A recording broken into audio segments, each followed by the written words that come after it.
Market minds में आपका स्वागत है। मैं कौशिक नियोग हूं और आज से ऑप्शन चेन की इम्प्लाइड वॉलेटिलिटी पर एक श्रृंखला शुरू कर रहा हूं।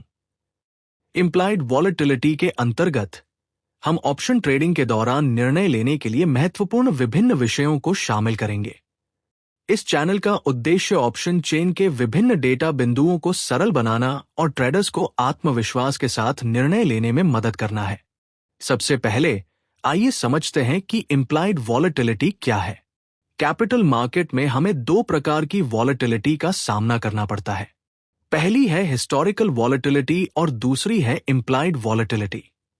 जैसा कि नाम से ही स्पष्ट है, हिस्टोरिकल वॉलेटिलिटी पिछले मूल्य परिवर्तन और व्यवहार से संबंधित है, जबकि इम्प्लाइड वॉलेटिलिटी इस बात से संबंधित है कि बाजार भविष्य में किसी सिक्योरिटी की कीमत में कितना उतार चढ़ाव होने की उम्मीद करता है।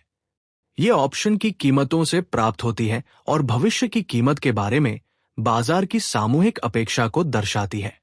ऑप्शन की एक्सपायरेशन डेट तक किसी ऑप्शन की अंडरलाइंग एसेट की कीमत में कितना उतार चढ़ाव हो सकता है।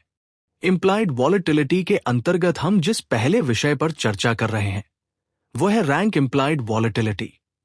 ऑप्शन में ट्रेडिंग करने से पहले हर ट्रेडर का पहला काम यह तय करना होता है कि जिस ऑप्शन में ट्रेड करने की संभावना है वह सस्ता है, न्यूट्रल है या महंगा। ऐसा करने के लिए हम रैंक इम्प्लाइड वॉलेटिलिटी का इस्तेमाल करते हैं और यह हमें यह तय करने में मदद करता है कि ऑप्शन की कीमत कितनी महंगी है। यह एक निश्चित समयावधि में वर्तमान इम्प्लाइड वॉलेटिलिटी की तुलना ऐतिहासिक इम्प्लाइड वॉलेटिलिटी रेंज से करता है। रैंक IV निर्धारित करने के लिए एक फॉर्मूला है जो है rank IV equal to current IV minus minimum IV divided by maximum IV minus minimum IV multiply by 100। अब मैक्सिमम और मिनिमम V जानने के लिए आइए सेंसिबल वेबसाइट पर जाएं। ऐसे अन्य सोर्स भी हैं जहां से आप यह डेटा प्राप्त कर सकते हैं। यहां ऑरेंज रेखा कॉल और पुट दोनों की कंसोलिडेटेड हिस्टोरिकल IV रेखा है।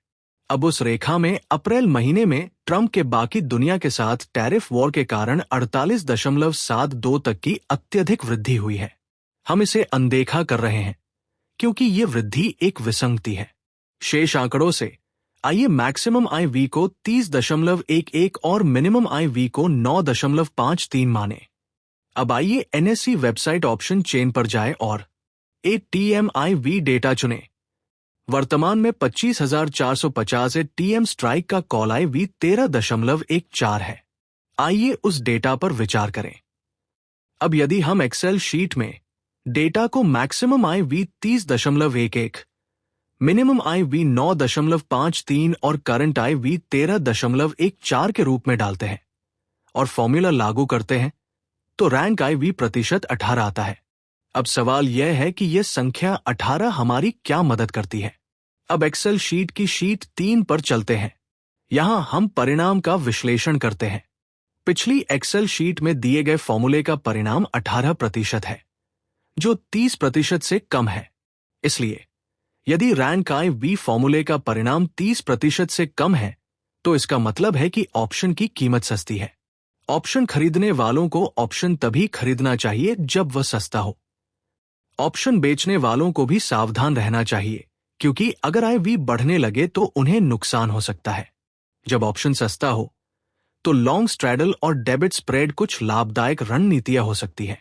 जब रैंक IV का परिणाम 30% से 70% के बीच हो तो ऑप्शन न्यूट्रल जोन में होता है।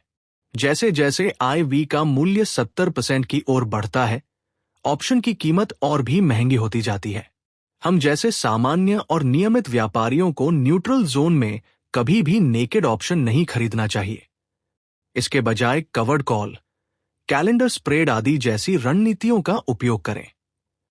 और अंत में, जब रैंक IV का प्रतिशत 70% से अधिक हो तो नेकेड लॉन्ग पोजीशन पूरी तरह से प्रतिबंधित है। इस स्तर पर संस्थागत व्यापारी ज्यादातर ऑप्शन बेचने के अवसरों की तलाश में रहते हैं। अब अगर हम पिछली एक्सेल शीट पर जाएं, तो हम ऑप्शन का मूल्य निर्धारित करने के लिए हमेशा वर्तमान IV डाल सकते हैं।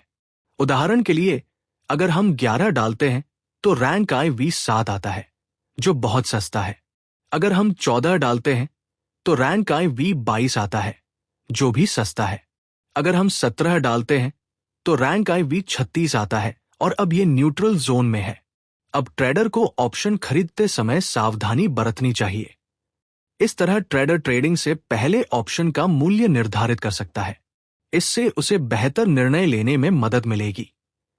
संक्षेप में कहें तो हम जैसे सामान्य ट्रेडर्स को ट्रेडिंग से पहले हमेशा ऑप्शंस का मूल्य निर्धारित करना चाहिए और बिना किसी पूर्व सूचना के महंगे ऑप्शंस खरीदने से हमेशा बचना चाहिए।